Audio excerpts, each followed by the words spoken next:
The human mind is a lot like radio doom and gloom. It broadcasts a lot of negative stuff about the past. Old painful memories, hurts, memories of failure, things that went wrong, times people mistreated you. It also tends to broadcast a lot of doom and gloom about the future.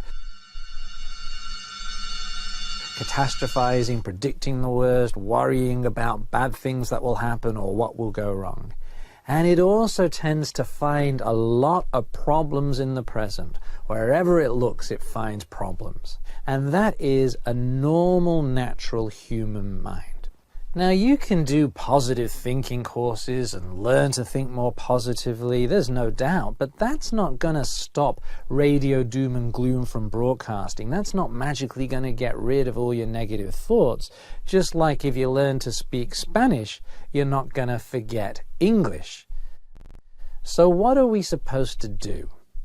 Have you ever done some sort of really engaging activity like reading one of your favorite books and there was a radio playing in the background and you were so engaged, absorbed in what you were doing, you hardly even noticed the radio was there. It was just playing away.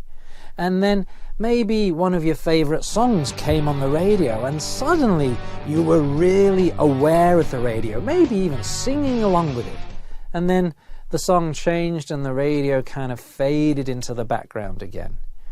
What if you could learn to do that with your own mind?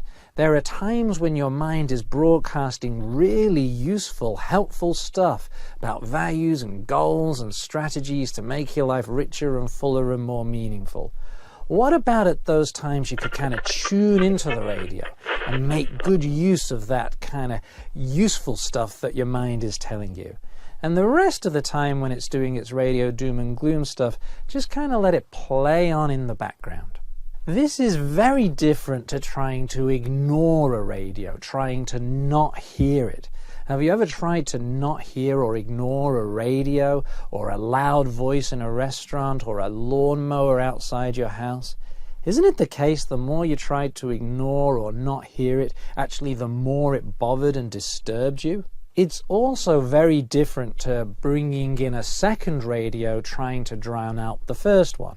Let's bring in radio logical and rational, or radio positive and optimistic to try to drown out radio doom and gloom.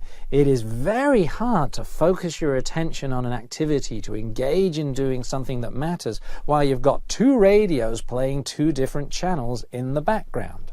One simple way that you can do this is just to notice when the radio is broadcasting its doom and gloom stuff and just simply name it. Here's radio doom and gloom broadcasting in my head, or there's my mind worrying or predicting the worst, or there's the I can't do it story, or there's the I'm not good enough story. Whatever it is that radio's doing, just non-judgmentally notice it and name it. So we don't get into a battle with these thoughts, we don't try to run away from these thoughts, we don't get swept away or bogged down with these thoughts. We just let them come and go like a radio playing in the background, and instead we focus our attention and our energy on living by our values, doing things that help us to create a rich, full and meaningful life.